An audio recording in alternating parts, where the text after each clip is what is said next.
pagi Pak Harun. Selamat pagi.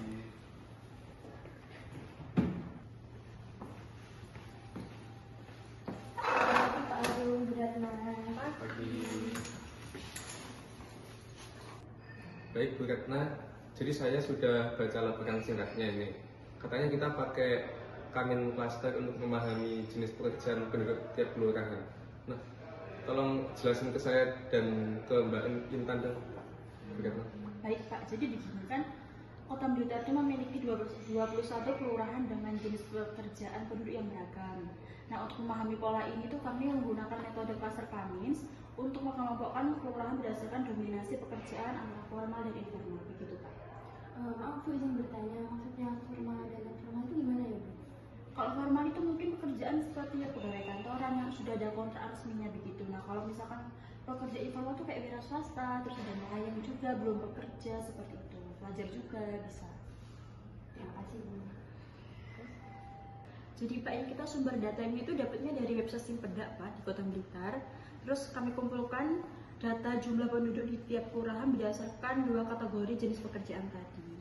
Kemudian data ini tuh kita analisis menggunakan algoritma Kamins untuk membagi kelurahan ke dalam 3 klaster utama Pak. Kemudian hasilnya gimana Bu? Nah ini dia Pak.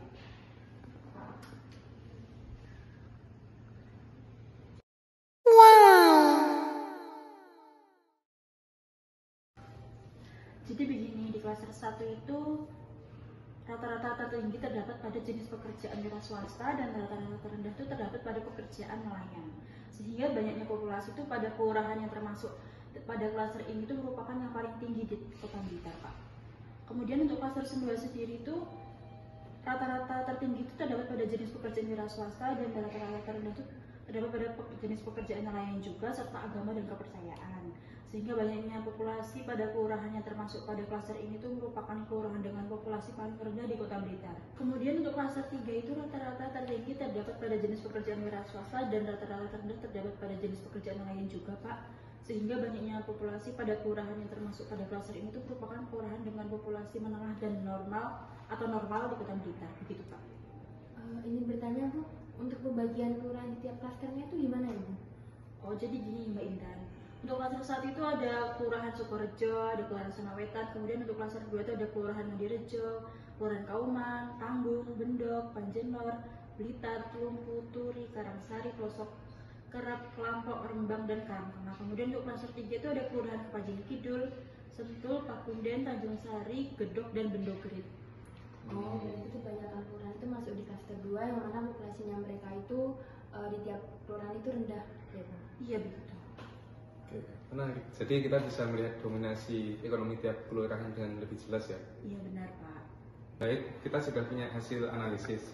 Tapi gimana kita gunakan hasil analisisnya buat rekomendasi kebijakan kita? Jadi gini Pak, jika mayoritas individu dalam suatu daerah misalkan di klaster 1, 2, atau 3 itu didominasi oleh wira swasta, kebijakan yang direkomendasikan dapat difokuskan pada pengembangan ekosistem kewirausahaan yang berkelanjutan seperti digitalisasi, inovasi produk, dan kemudahan izin usaha seperti itu.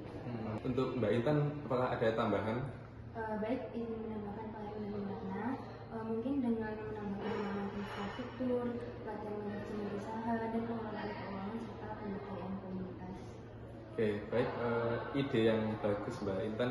Untuk Bu Retna, apakah kita bisa menambahkan rekomendasi kebijakan ini ke laporan kita? Oh baik Pak, siap. Nanti akan saya sosialisasikan untuk versi lengkapnya.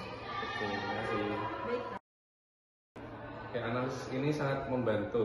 Kita jadi tahu rekomendasi kebijakan yang sesuai di tiap kelurahan.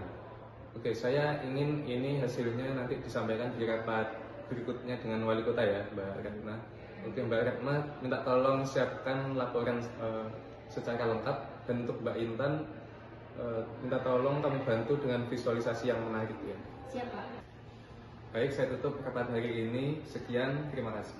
Terima kasih Pak.